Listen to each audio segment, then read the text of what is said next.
He said he loved me, his crimes. 2 weeks before my wedding, I found prescription bottles hidden in our bedroom closet. What really happened? I was going to marry. His name was Colonel David Sinclair. I loved him completely, and he was about to destroy my entire career. This is my story. The dream. I'm Major Jennifer Foster, Army Medical Corps. I've spent 15 years in the military, deployed twice to the Middle East, commendations for leadership, security clearance, a career I was proud of. I met Colonel David Sinclair at the Pentagon 3 years ago. He was brilliant, charismatic, senior officer at Joint Base Andrews in the Logistics Command. Everything looked perfect on paper. What actually happened was that I fell in love.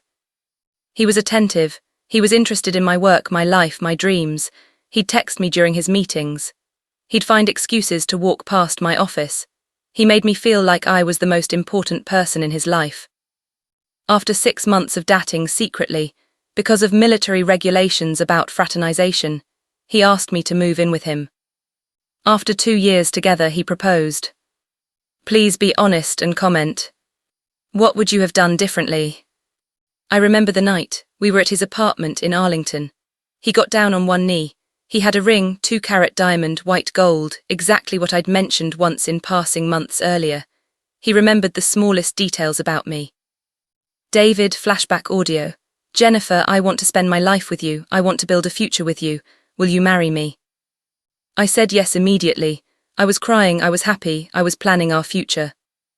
The wedding was set for 14 days later. We'd already sent out invitations, our families were flying in. We'd booked the venue at Arlington Hall, everything was arranged, everything was perfect. Except it wasn't, and I didn't know it yet. Looking back, I can see the signs I missed. The late nights he spent in his office when he said he'd be home. The phone calls he'd take in other rooms, the way he'd suddenly tense up when his personal phone buzzed.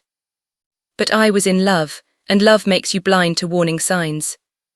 I was so focused on planning a wedding that I didn't see the truth about the man I was marrying. That changed 2 weeks before the ceremony. The discovery. I was looking for something, painkillers, I think, a migraine. David had mentioned he kept extra medication in the bedroom closet.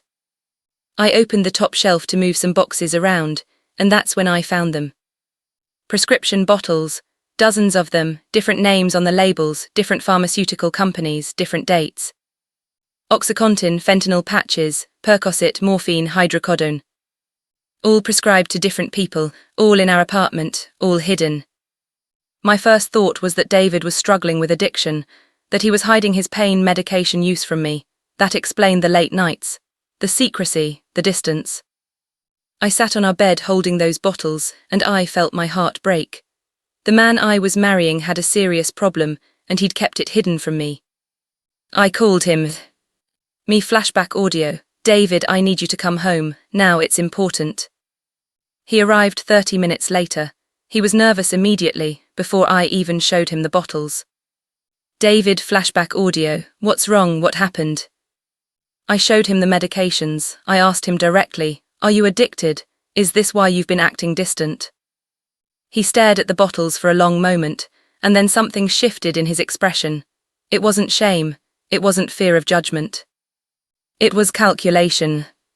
He sat down on the bed slowly, and he said something that changed everything. David, flashback audio. Jennifer, we need to talk about this, but first you need to understand something. This doesn't involve you, this is my business, and if you ever mention this to anyone, your career will be over.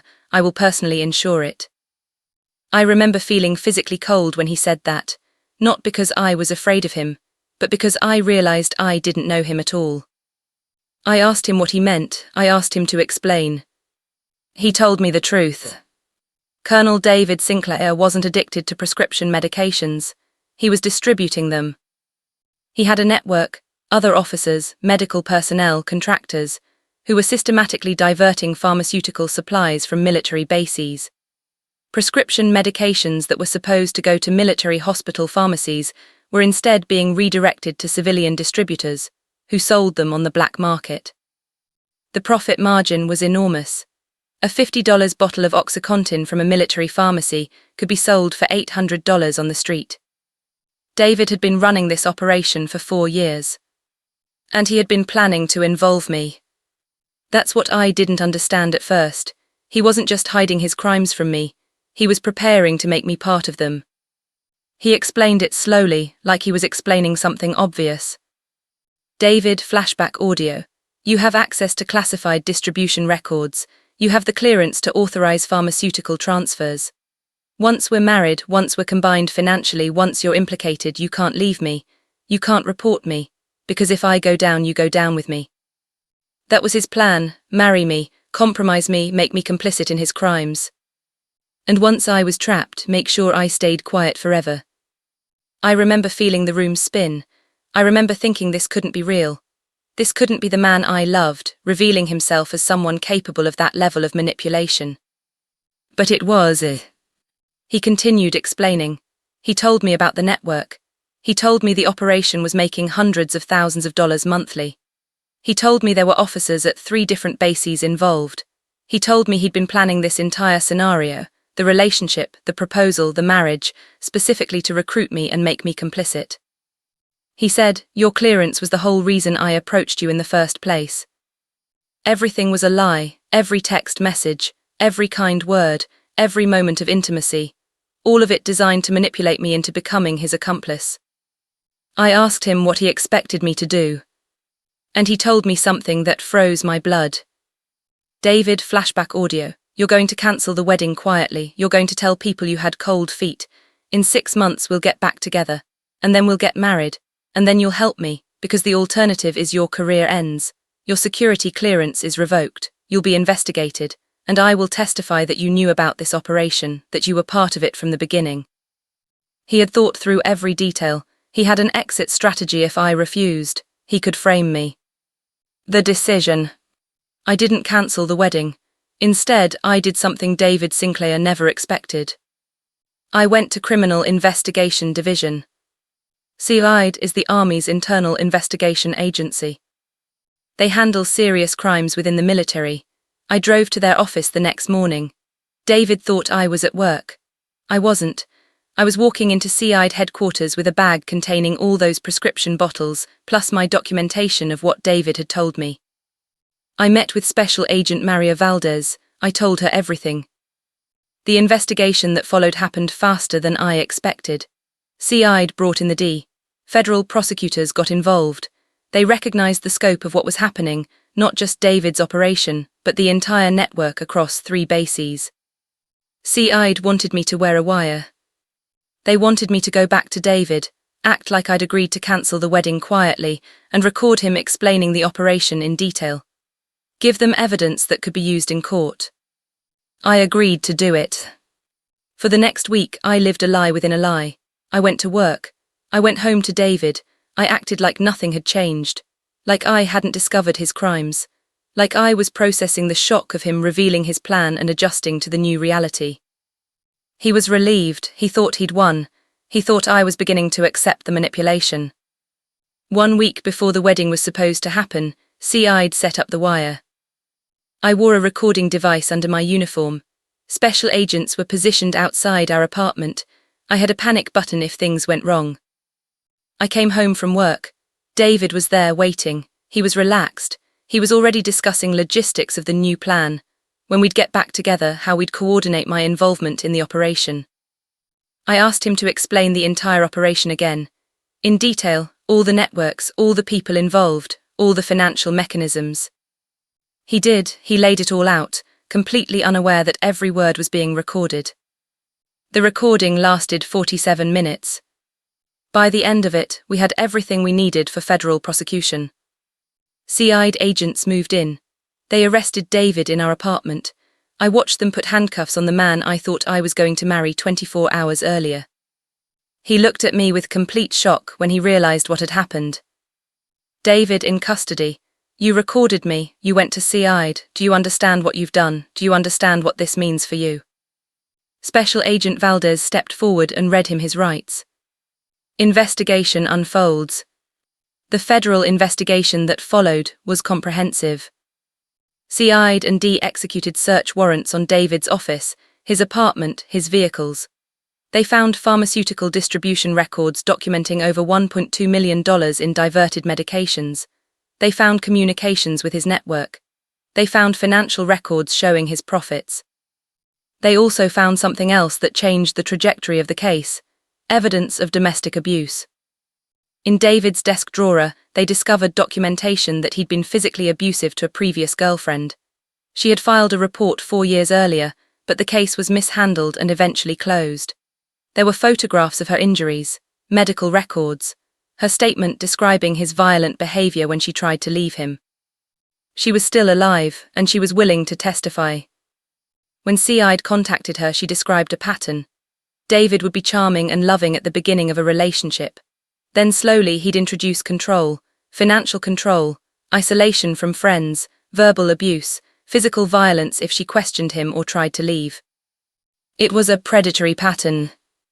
And I realized I would have been the next victim. Once I was married to him and implicated in his crimes, he would have escalated. The violence would have come.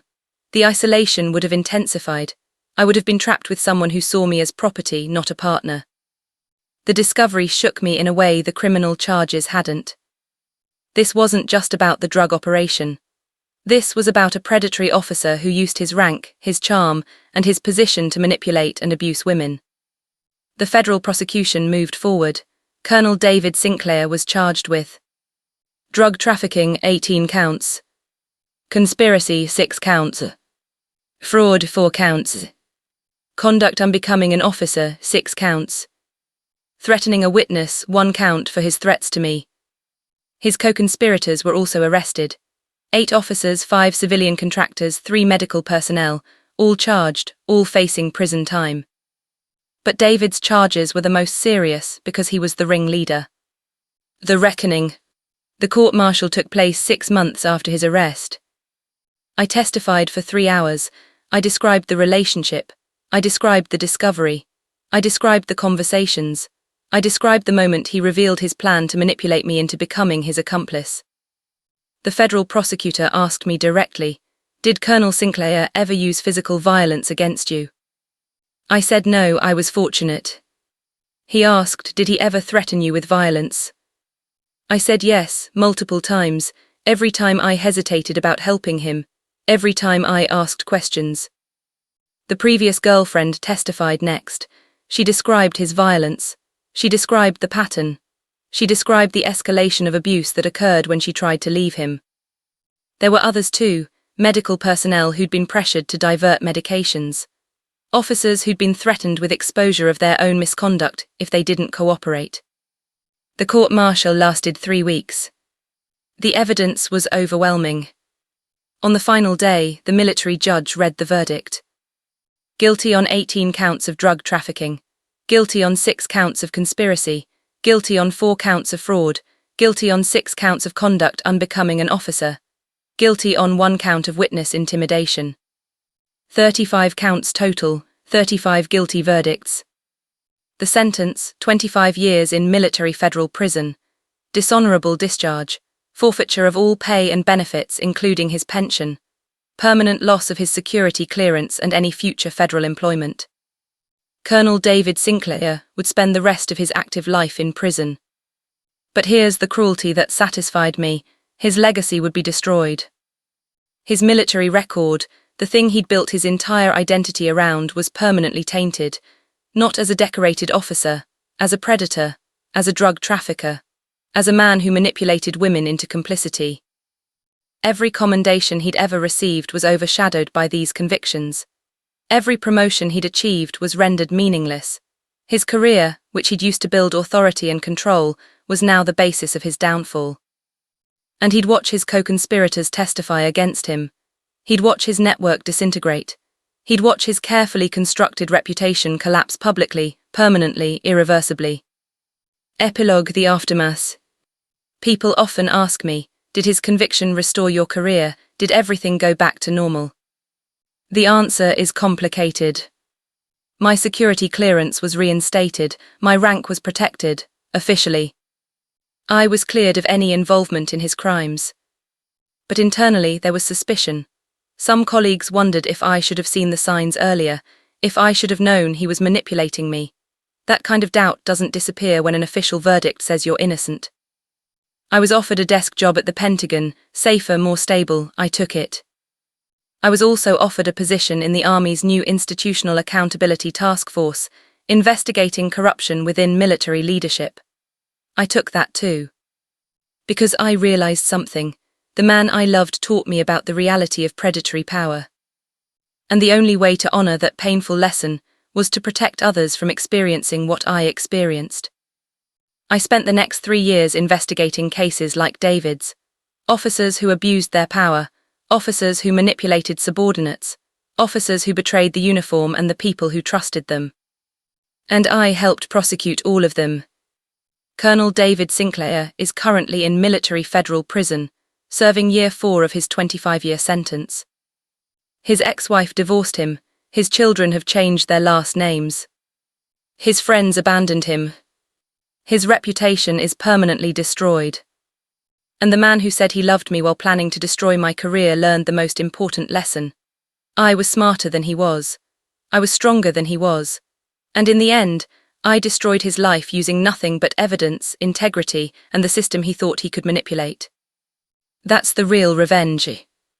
Not violence, not illegal action, not becoming what he was. But using the system he tried to corrupt to ensure maximum institutional consequence. He lost his freedom, he lost his career, he lost his reputation, he lost his family, he lost his future. And he lost it all because the woman he tried to trap refused to be trapped. Finally, they say revenge is a dish best served cold. For me, it was served in a courtroom, documented in court records, and executed through the legal system he thought he could manipulate. Colonel David Sinclair said he loved me. His crimes destroyed his career, his freedom, and his life. This is what happens when you underestimate the strength of the woman you try to destroy. Jennifer's new office, promotion, vindication.